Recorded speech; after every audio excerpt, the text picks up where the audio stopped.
Hello students, welcome to electro Vigyan classes. आज हम बात करने वाले हैं BTech first year first sem all department जो स्टूडेंट्स हैं उन्हीं सब स्टूडेंट्स के लिए।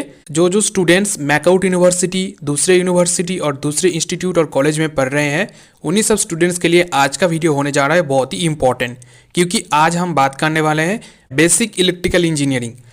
जो बेसिक इलेक्ट्रिकल इंजीनियरिंग सब्जेक्ट है वो सब्जेक्ट के लिए आज हम बात करने वाले हैं एमसीक्यू टाइप का जो क्वेश्चन रहता है मैकआउट यूनिवर्सिटी और दूसरी यूनिवर्सिटी के अंदर एग्जाम में, वो सब एमसीक्यू जो क्वेश्चन रहता है वो सब एमसीक्यू क्वेश्चन के बारे में आज हम बात करेंगे। ठीक है, तो एसीक्यू क्वेश्चन भी आप लोगों का एग्जाम में आ सकता है और एमसीक्यू भी आ सकता है। तो आज हम एमसीक्यू मॉड्यूल 1, मॉड्यूल 2, मॉड्यूल 3 करके जो मॉड्यूल है सभी मॉड्यूल के अंदर थोड़ा थोड़ा करके एक एमसीक्यू पैटर्न रेडी किया हूं। उसी सब एमसीक्यू के बारे में आज हम बात करेंगे और दूसरे क्लास वीडियो में हम एसीक्यू के बारे में भी बात करेंगे, क्योंकि जो हमारा एग्जाम है एग्जाम के अंदर एसीक्यू भी आ सकता है और एमसीक्यू भी आ सकता है। तो क्या आ सकता है, हर साल एमसीक्यू और एसीक्यू का जो पैटर्न रहता है एग्जाम में वो चेंज होता है, तो इसलिए एमसीक्यू भी प्रैक्टिस करना जरूरत है। तो चलो देख लेते हैं क्या क्या एमसीक्यू क्वेश्चन है, मॉड्यूल वाइज हम रेडी किया है। ठीक है, फर्स्ट जो मॉड्यूल है डीसी सर्किट, उसके अंदर 18 क्वेश्चन है एमसीक्यू। तो चलो देख लेते हैं फर्स्ट क्वेश्चन क्या है। फर्स्ट क्वेश्चन है a voltage source with zero internal resistance is called. एक वोल्टेज सोर्स रहेगा, उसके अंदर जीरो इंटरनल रेजिस्टेंस रहेगा। Zero internal resistance ideal condition में ही हो सकता है, प्रैक्टिकल में थोड़ा रेजिस्टेंस रहता है। तो इसलिए इधर ऑप्शन क्या क्या है, practical source, ideal source, dependent source and non linear source. तो इसके अंदर जो हमारा ऑप्शन है बी नंबर आइडियल सोर्स वो राइट हो जाएगा। तो इसके लिए एक्सप्लेनेशन क्या है, क्यों एक्सप्लेनेशन हम लोगों को जानना जरूरी है। एक्सप्लेनेशन जानने से हमारा जो एसीक्यू का जो नॉलेज चाहिए वो मिल जाएगा एमसीक्यू के साथ साथ। ठीक है, तो राइट ऑप्शन क्या है, फर्स्ट नंबर क्वेश्चन के लिए राइट ऑप्शन है बी नंबर। बी नंबर हो गया राइट ऑप्शन। ठीक है, तो इसके लिए एक्सप्लेनेशन क्या है, ideal voltage source has zero internal resistance, क्योंकि आइडियल कंडीशन में ही हो सकता है जीरो इंटरनल रेजिस्टेंस, क्योंकि प्रैक्टिकल में थोड़ा सा इंटरनल रेजिस्टेंस रहता है। ठीक है, so terminal voltage remain constant, इसलिए एक्सप्लेनेशन जानना जरूरी है। ठीक है, चलो 2 नंबर क्वेश्चन क्या है। 2 नंबर क्वेश्चन है KCL is not applicable when. KCL कहाँ यूज नहीं होता है, केसीएल मतलब किरचॉफ करंट्स लॉ। किरचॉफ्स दोनों लॉ रहता है, केवीएल और केसीएल। तो केसीएल कहाँ एप्लीकेबल नहीं होता है, ऑप्शन क्या क्या है, ऑप्शन है lump circuit, DC circuit, high frequency distributed circuit और D number resistive network. Resistive में तो यूज होता है, लंप में भी होता है, डीसी सर्किट में भी तो होता है ही, क्योंकि केसीएल कहाँ यूज नहीं होता है, हाई फ्रीक्वेंसी और डिस्ट्रीब्यूटेड नेटवर्क सर्किट में नहीं होता है। क्यों नहीं होता है, उधर करंट का वैल्यू और मैग्नीट्यूड का वैल्यू चेंज हो जाएगा वेव फ्रॉम हायर फ्रीक्वेंसी के लिए। ठीक है, तो इसलिए उधर केसीएल एप्लीकेबल नहीं होता है, क्योंकि केसीएल उधर एप्लीकेबल किया जाएगा तो हमारा उधर एरर वैल्यू आ जाएगा। ठीक है, तो इसलिए केसीएल कहाँ यूज़ नहीं होता है, KCL higher frequency distributed circuit में यूज़ नहीं होता है। तो इसलिए सी नंबर ऑप्शन राइट हो जाएगा 2 नंबर क्वेश्चन के लिए। ठीक है, इसके लिए एक्सप्लेनेशन क्या है, KCL fails in distributed circuit where charge store and wave affect the exist। मतलब डिस्ट्रीब्यूटेड सर्किट में हायर फ्रीक्वेंसी रहने से उधर वेव इफेक्ट रहता है। 3 नंबर क्वेश्चन देखो, इन ए सीरीज आरएल सर्किट, मतलब रेजिस्टिव और इंडक्टिव दोनों मिला के जो सर्किट रहता है सीरीज में उसको सीरीज आरएल सर्किट बोला जाता है। तो उसी सर्किट में जो टाइम का वैल्यू वो 0 बोला गया है। तो इसी कंडीशन में क्या होगा, इंडक्टर का करंट वैल्यू क्या होगा, मैक्सिमम होगा, 0 होगा, इन्फिनाइट होगा and depends on the resistance. But current का वैल्यू सडनली चेंज नहीं होता है इंडक्टर के अंदर। तो इंडक्टर के अंदर सडनली टाइम का वैल्यू जब 0 बोला गया है, टाइम 0 मतलब टाइम कांस्टेंट, तो चेंज नहीं हो रहा है, तो कुछ चेंज नहीं हो रहा है, तो इंडक्टर के अंदर करंट का वैल्यू 0 ही रहेगा। तो इसलिए बी नंबर ऑप्शन राइट हो जाएगा 3 नंबर क्वेश्चन के लिए। एक्सप्लेनेशन क्या है, एक्सप्लेनेशन है inductor current can not change instantly, so at t0 it remains 0। मतलब t0 टाइम पे वो 0 ही रहेगा, क्योंकि इंस्टेंटली करंट का वैल्यू इंडक्टर के अंदर चेंज नहीं होता है। ठीक है, 4 नंबर क्वेश्चन देखो। 4 नंबर क्वेश्चन है superposition theorem can not be applied to. Superposition theorem कहाँ यूज नहीं होता है? लीनियर सर्किट में, डीसी सर्किट में, power calculation and multi source network. Multi source network में तो यूज होता ही है, लीनियर सर्किट में तो यूज होता ही है, डीसी सर्किट में भी यूज होता है सुपरपोजिशन थ्योरम। तो कहाँ यूज नहीं होता है? पावर कैलकुलेशन के लिए, मतलब पावर कैलकुलेट कैसे किया जाता है, तो उधर यूज नहीं होता है सुपरपोजिशन थ्योरम। तो कहाँ यूज होता है पावर कैलकुलेशन? वो मैक्सिमम पावर ट्रांसफर थ्योरम से यूज होता है। तो इधर ऑप्शन क्या हो जाएगा? ऑप्शन राइट हो जाएगा, सी नंबर ऑप्शन राइट हो जाएगा। इसके लिए एक्सप्लेनेशन क्या है? एक्सप्लेनेशन है superposition can not B use for power because power is non linear. I square रहता है तो करंट इंक्रीज हो जाएगा, तो पावर का वैल्यू तो इंक्रीज होगा ही, बट लॉसेस तो होगा। तो वो मैक्सिमम पावर ट्रांसफर थ्योरम से डिफाइन और कैलकुलेशन किया जाता है। 5 नंबर क्वेश्चन देखो। Mesh analysis is based on. Mesh analysis कहाँ यूज होता है? केवीएल जहाँ रहता है उधर मेश एनालिसिस यूज होता है। केसीएल जहाँ यूज होता है उधर नोड एनालिसिस होता है। मतलब जहाँ नोड एनालिसिस होगा उधर केसीएल यूज होगा, और जिधर मेश एनालिसिस होगा उधर केवीएल होता है। क्यों ऐसा रूल्स है? क्योंकि वो simplify the problem and quick result. मतलब रिजल्ट का जो इक्वेशन और स्टेप है वो सिंप्लीफाई करता है बहुत इजी। केसीएल यूज़ करने से बहुत इजी होगा वो नोड एनालिसिस में, और केवीएल यूज़ करने से बहुत इजी होगा मेश एनालिसिस में। तो इसलिए mesh analysis based on KVL. तो ऑप्शन कौन सा राइट हो गया? बी नंबर ऑप्शन राइट हो गया, केवीएल। इसके लिए एक्सप्लेनेशन क्या है? Mesh analysis applies KVL around the loops. चलो नेक्स्ट क्वेश्चन देखते हैं। 6 नंबर क्वेश्चन देखो। Thevenin's resistance is found by, मतलब आरटीएच। आरटीएच मतलब थेवेनिन रेजिस्टेंस। थेवेनिन रेजिस्टेंस निकालने के लिए क्या किया जाता है? रिमूविंग द लोड और कीपिंग सोर्स एक्टिव।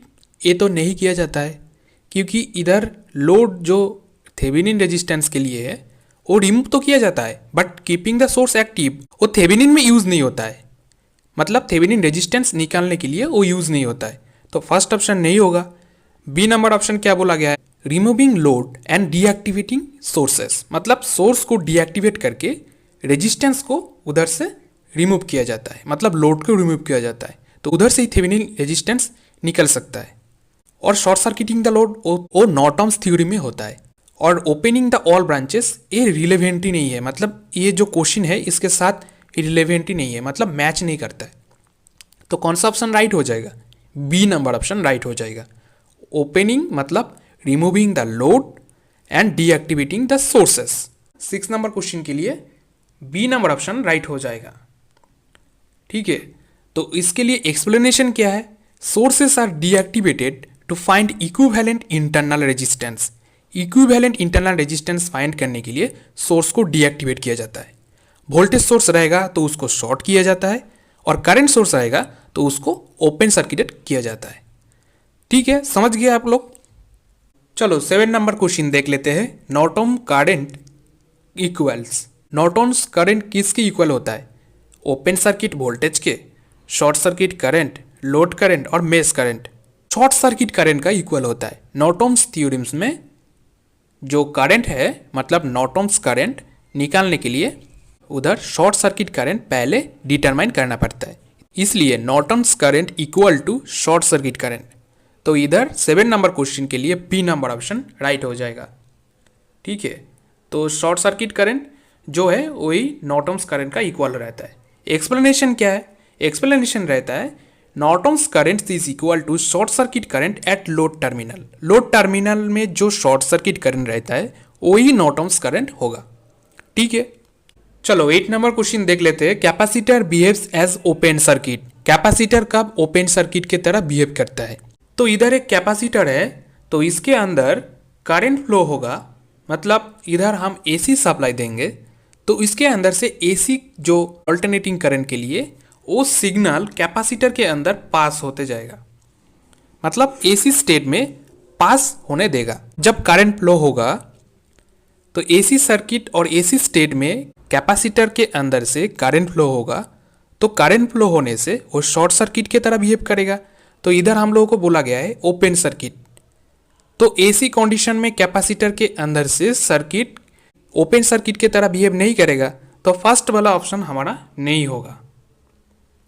दूसरा कंडीशन, दूसरा क्या बोला गया है, टैंजेंट स्टेट। तो टैंजेंट स्टेट में भी नहीं होगा। टैंजेंट स्टेट में क्या होगा, एक बार ओपन रहेगा एक बार क्लोज रहेगा। तो एक कंडीशन उधर होगा, इसलिए वो सडनली हमारा ओपन सर्किट की तरह बिहेव नहीं करेगा। डीसी स्टेडी स्टेट, तो डीसी स्टेडी स्टेट में ओपन सर्किट होगा। डीसी स्टेडी स्टेट जब फुल्ली एक कैपेसिटर फुल्ली चार्ज हो जाएगा तो उसके अंदर डीसी सप्लाई देंगे, तो डीसी सप्लाई देने से एक कैपेसिटर फुल्ली चार्ज हो जाएगा। फुल्ली चार्ज होने के बाद वो ओपन सर्किट की तरह बिहेव करेगा और डीसी सिग्नल को पास करने से मना करेगा, मतलब ब्लॉक कर देगा डीसी सिग्नल को।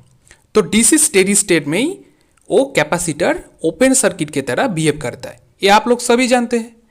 और रेजोनेंस कंडीशन में तो नहीं होता है।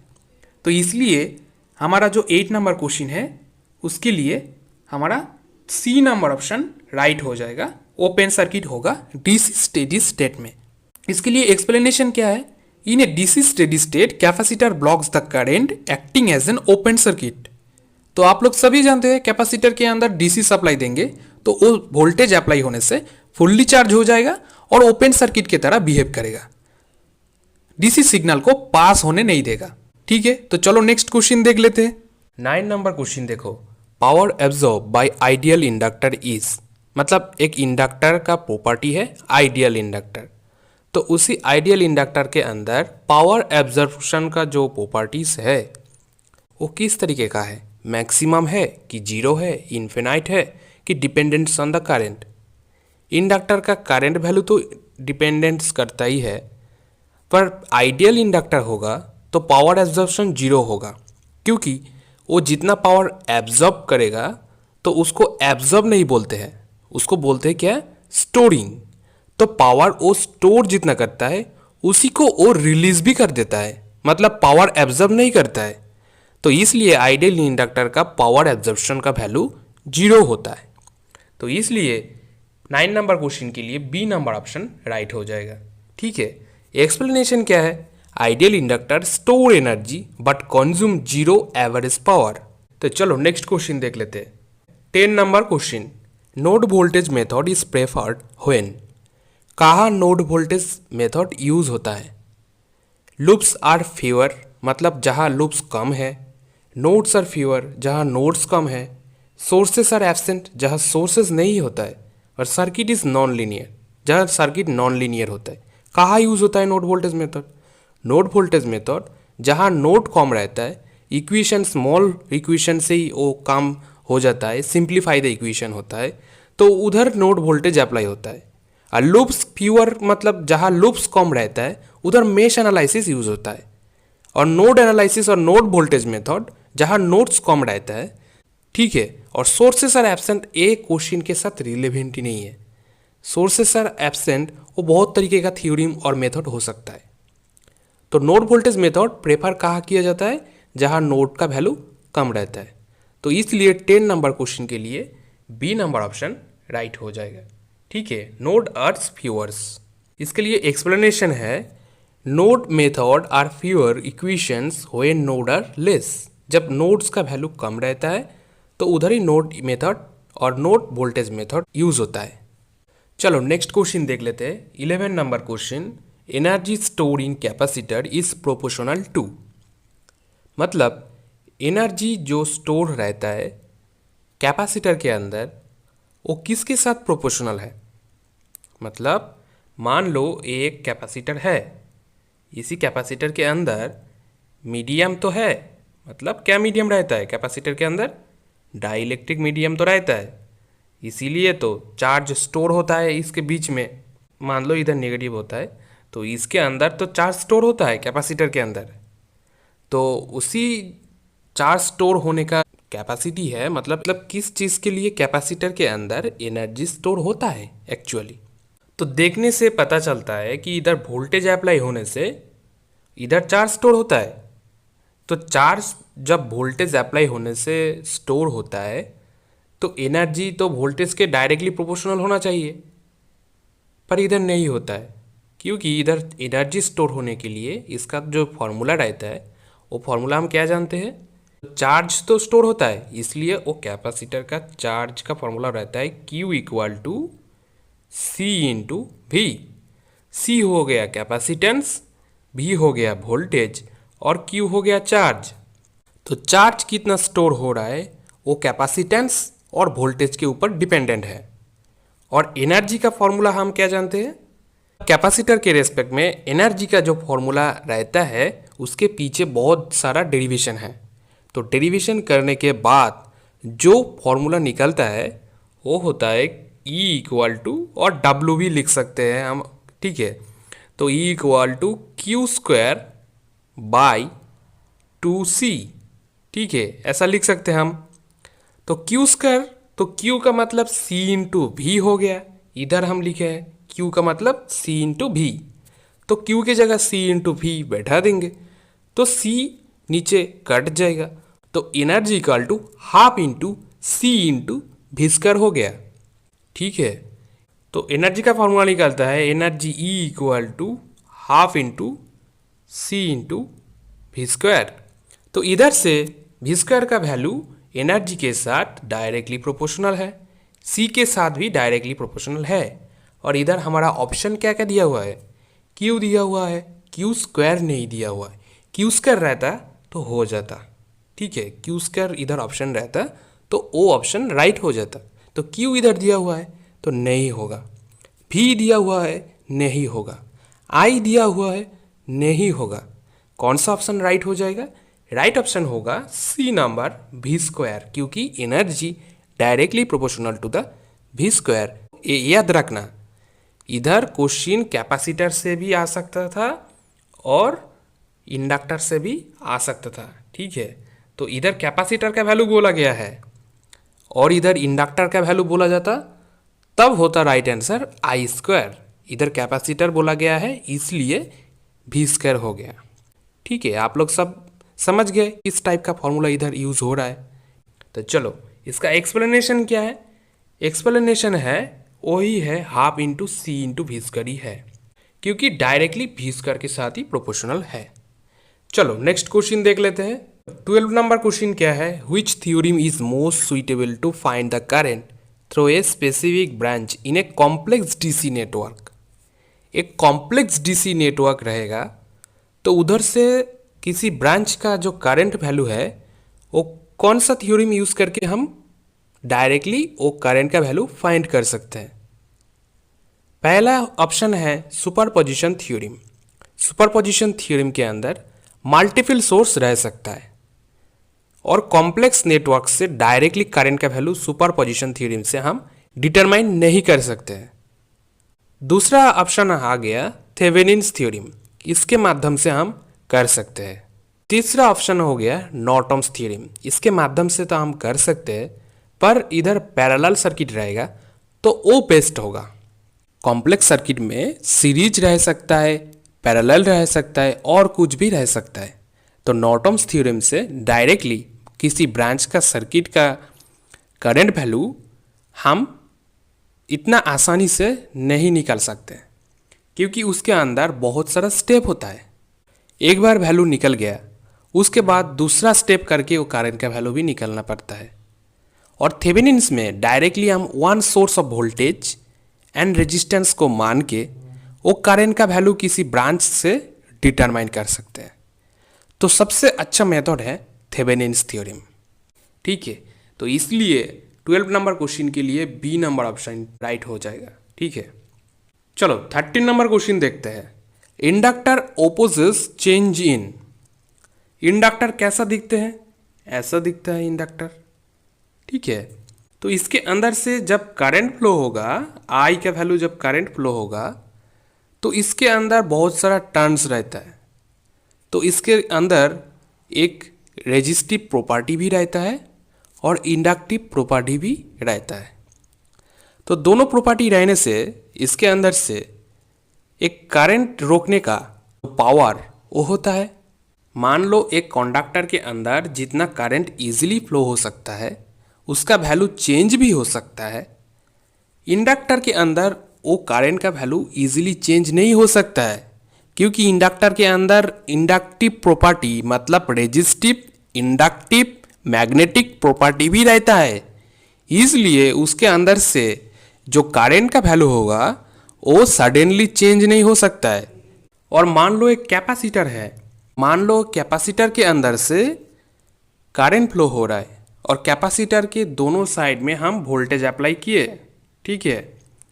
तो किसी सर्किट और नेटवर्क के अंदर सडनली चेंज इन वोल्टेज को रोकता है कौन?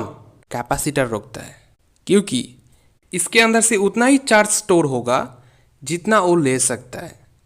उसके ज़्यादा तो वो नहीं ले सकता है, उसके ज़्यादा हो जाएगा तो सोर्स वोल्टेज मतलब इसके बराबर हो जाएगा तो ये रिलीज कर देगा चार्ज को।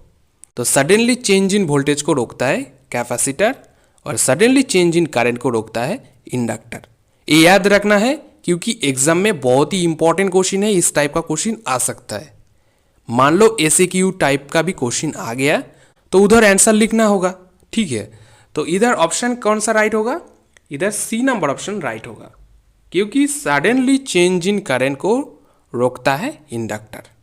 और ए नंबर ऑप्शन था वोल्टेज, वो कैपेसिटर रहता क्वेश्चन में, तब वो आंसर राइट होता। तो इसके लिए एक्सप्लेनेशन क्या है? Inductor resist the change in current due to induce EMF. उसके अंदर मैग्नेटिक प्रॉपर्टी भी रहता है और ईएमएफ भी इंड्यूस होता है, तो चेंज इन करंट को रोक देता है, ठीक है। चलो नेक्स्ट क्वेश्चन देख लेते हैं।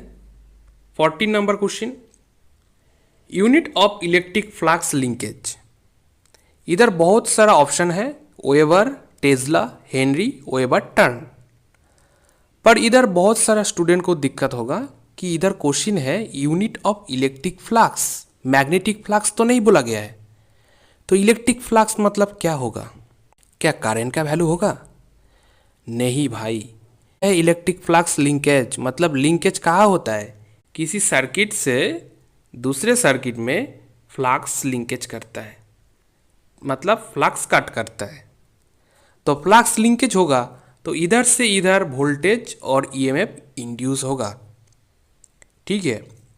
तो ऑप्शन क्या क्या है? वेबर। तो हमको पहले जानना पड़ेगा वेबर किसका यूनिट है। तो इधर क्वेश्चन पूछा गया है unit of electric flux linkage, तो यूनिट, तो वेबर किसका यूनिट है? वो फ्लक्स का यूनिट है वेबर। तो मैग्नेटिक फ्लक्स का यूनिट है वेबर और मैग्नेटिक फ्लक्स डेंसिटी का यूनिट है टेस्ला। और हेनरी किसका यूनिट है? ये आप लोग सभी जानते हैं, हेनरी यूनिट है इंडक्टर का। और D number weber turn. Weber turn होता है इलेक्ट्रिक फ्लक्स लिंकेज का यूनिट। मतलब वेबर मतलब जितना flux phi into number of turns, number of turns, जितना टर्न्स हम दिए हुए हैं। मान लो एक इलेक्ट्रिकल कॉइल है, ठीक है, इसके अंदर से करंट फ्लो हो रहा है, तो जितना इसके अंदर फ्लक्स प्रोड्यूस होगा और जितना इसका टर्न है, नंबर ऑफ टर्न्स, कितना टर्न दिया हुआ है, 3 और 4 टर्न्स दिया हुआ है, उसको मल्टीप्लाई करने से हमको मिलेगा वेबर टर्न, ठीक है। तो इसी वैल्यू से हम लोग इलेक्ट्रिक फ्लक्स जो लिंकेज रहता है, इलेक्ट्रिक फ्लक्स लिंकेज को हम डिफाइन करते हैं वेबर टर्न। तो weber turn electric flux linkage का यूनिट है। 14 नंबर क्वेश्चन के लिए डी नंबर ऑप्शन राइट हो गया, ठीक है। चलो नेक्स्ट क्वेश्चन देख लेते हैं। 15 नंबर क्वेश्चन देखो, the time constant of an RC circuit depends on. RC circuit मतलब एक रेजिस्टेंस सर्किट है, उसके साथ एक कैपेसिटेंस जुड़ा हुआ है, ठीक है। वो सीरीज भी हो सकता है और पैरेलल भी हो सकता है। तो इधर आर है और इधर सी है। तो टाइम कांस्टेंट का वैल्यू जो रहता है वो tau equal to R into C होता है, ठीक है। जो इधर टाउ का वैल्यू रहता है वो टाउ इक्वल टू मतलब time constant equal to R into C होता है। तो इधर कौन सा ऑप्शन राइट होगा? ओनली रेजिस्टेंस ये तो नहीं होगा, ओनली कैपेसिटेंस ये नहीं होगा, product of resistance and capacitance ये ऑप्शन राइट हो जाएगा, मतलब सी नंबर ऑप्शन राइट होगा, ठीक है, सी नंबर ऑप्शन राइट होगा। 16 नंबर क्वेश्चन देखो, Kirchhoff's voltage law is based on the principle of conservation of. Energy का तो कंजर्वेशन रूल्स रहता है, तो कौन सा कंजर्वेशन लॉ का प्रिंसिपल मान के केवीएल्स यूज होता है? वो कंजर्वेशन ऑफ एनर्जी का प्रिंसिपल में काम करता है। ठीक है, तो इधर कौन सा ऑप्शन राइट हो जाएगा? इधर बी नंबर ऑप्शन राइट हो जाएगा, एनर्जी। तो इधर आप लोगों का जो मन में क्वेश्चन आ रहा है, डाउट आ रहा है कि केवीएल रहेगा तो एनर्जी होगा, केसीएल होगा तो क्या होगा? मतलब मान लो इधर क्वेश्चन अभी केवीएल है, आ गया तो केसीएल, केसीएल आ गया तो केसीएल आ गया तो ऑप्शन इधर जो है वही रहेगा। तब कौन सा ऑप्शन राइट होगा?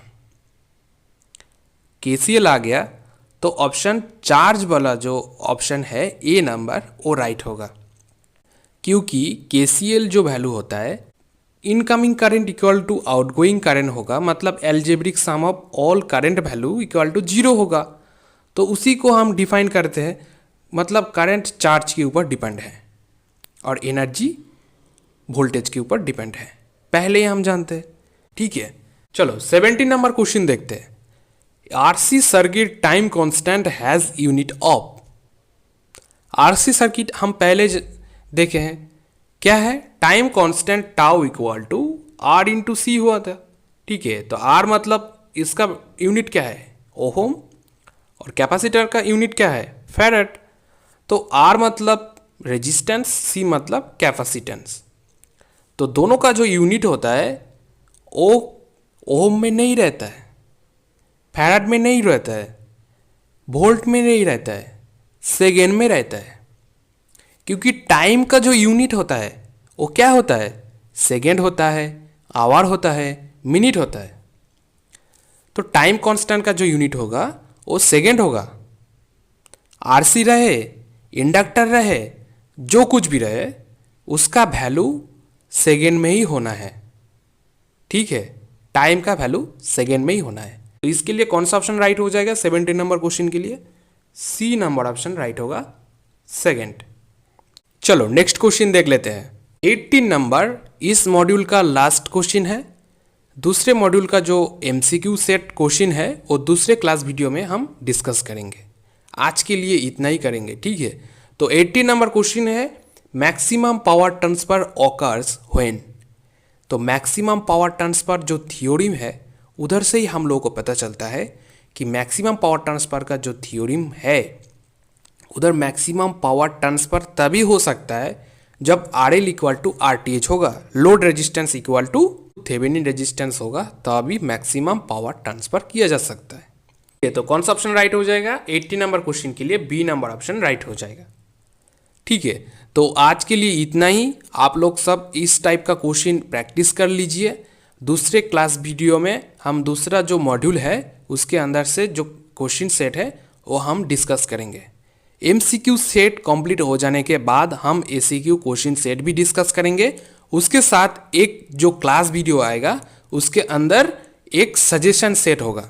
ठीक है, बहुत सारा क्वेश्चन रहेगा मॉड्यूल के अंदर से, उसी टाइप का क्वेश्चन आप लोगों को प्रैक्टिस करके जाना है और उसी टाइप का क्वेश्चन एग्जाम में आ सकता है। तो वो सजेशन जो क्लास वीडियो है उधर मैं बता दूंगा। ठीक है, इस टाइप का सजेशन, नोट्स और MCQ सेट आगे पाने के लिए आप लोग चैनल को सब्सक्राइब कर लो जल्दी से, और फ्रेंड सर्कल में ये वीडियो जल्दी से शेयर कर दीजिए, क्योंकि सबका हेल्प होना चाहिए। सबको thank you, best of luck.